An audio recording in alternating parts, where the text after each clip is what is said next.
जी। जी, जी, प्रशांत जी फिर से आते हैं आपके पास, लेकिन प्रोफेसर अखिल स्वामी जी, एक तरफ कोशिश जो बता रहे हैं 9,000 करोड़ रुपए जमा करके, और ये कोशिश थी कि आज एक उछाल आ जाए अदानी के शेयरों में। वो उछाल, हाँ ठीक है, अदानी एंटरप्राइजेज में अपर सर्किट लगता हुआ दिखाई दिया, लेकिन वो उछाल उस ढंग से वो रिकवरी नहीं हुई जो रिकवरी की उम्मीद थी।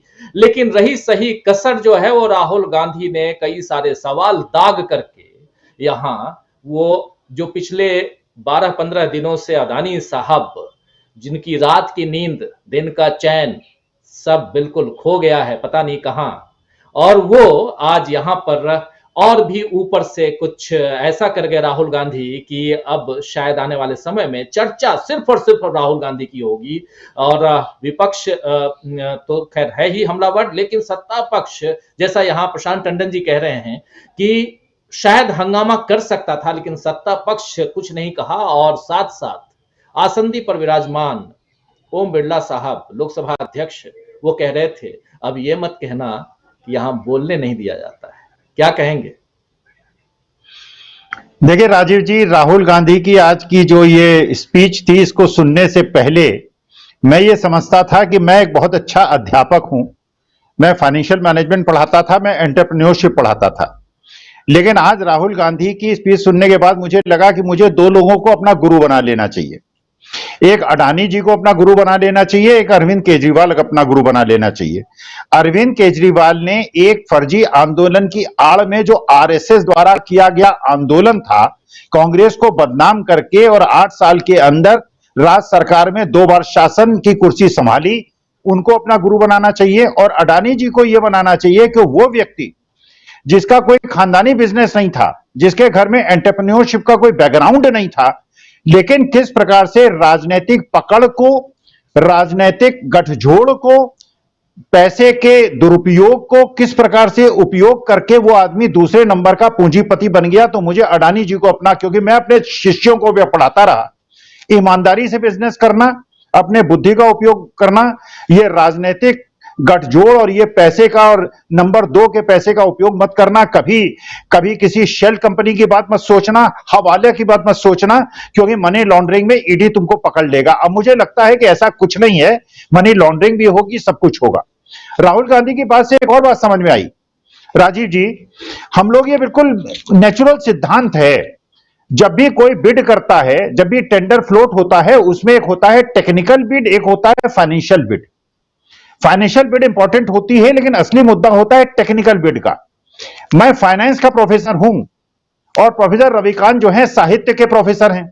अगर मैं साहित्य पढ़ाने लगूं और रविकांत जी फाइनेंस पढ़ाने लगे तो दोनों क्लास में फेल हो जाएंगे, क्योंकि हमारी अपनी सब्जेक्ट एक्सपर्टाइज है।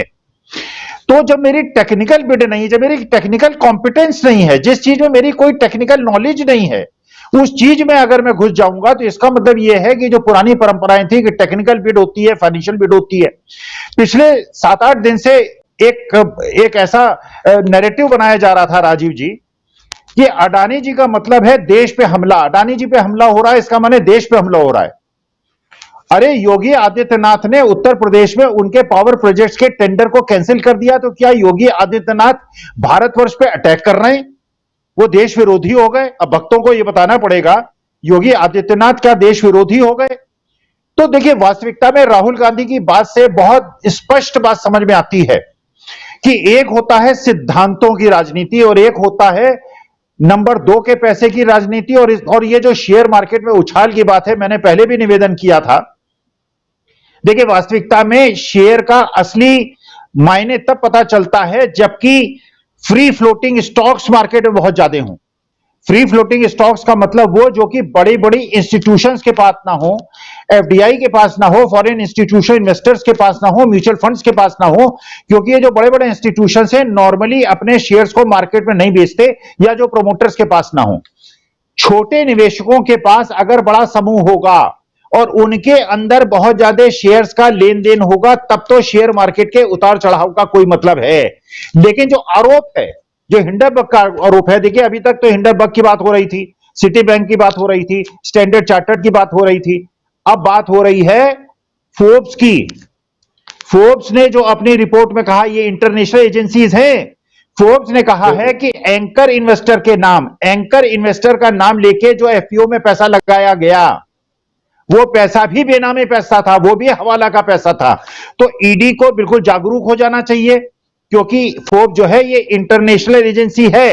तो वास्तविकता में जब इंटरनेशनल एजेंसी, अच्छा एक चीज राजीव जी, इतने प्रबुद्ध लोग हैं, आपके श्रोता भी और दर्शक भी बहुत प्रबुद्ध हैं, एक प्रश्न मैं सबसे पूछता हूं, अगर आपको मार्केट में कोई शेयर 2,000 रुपए का मिल रहा है और पब्लिक इश्यू में वो 3,200 रुपए का मिल रहा है, तो जिन जिन इंस्टीट्यूशंस के चीफ एग्जीक्यूटिव ऑफिसर्स ने, उनके बोर्ड ऑफ गवर्नर्स ने जो चीज मार्केट में 2,000 में वो खरीद सकते थे, जिन जिन ने 3,200 में खरीदा है, इसका माने वो एक क्रिमिनल कॉन्स्पिरेसी में इन्वॉल्व हैं। उन्होंने अपने जो अंशधारक थे, अपने जो कंट्रीब्यूटर्स थे, चाहे वो कोई ऑर्गेनाइजेशंस हो, चाहे वो इंटरनेशनल एजेंसीज हो, चाहे वो यूएई की कंपनी हो, चाहे वो इजराइल की कंपनी हो, चाहे वो चाइना की कंपनी हो, चाहे बोरिस जॉनसन के भाई हो, अगर 3,200 रुपए में उन्होंने खरीदा है, जो कि मार्केट में वो 2,000 का खरीद सकते थे, इसका माने बहुत बड़ा आपराधिक षड्यंत्र है। तो वास्तविकता में इंटरनेशनल एजेंसीज धीरे धीरे अडानी को बाहर करती जा रही हैं, और भारत सरकार जिसका मुख्य कर्तव्य है निवेशकों, और दूसरी बात राजीव जी आप सोचिए, क्या आप ये कल्पना कर सकते हैं कि सेबी की चेयरपर्सन एक्यूज्ड से मिले?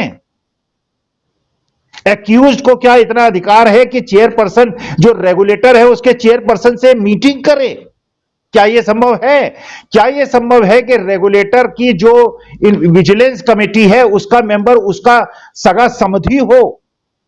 तो शक के दायरे बहुत ज्यादा हैं।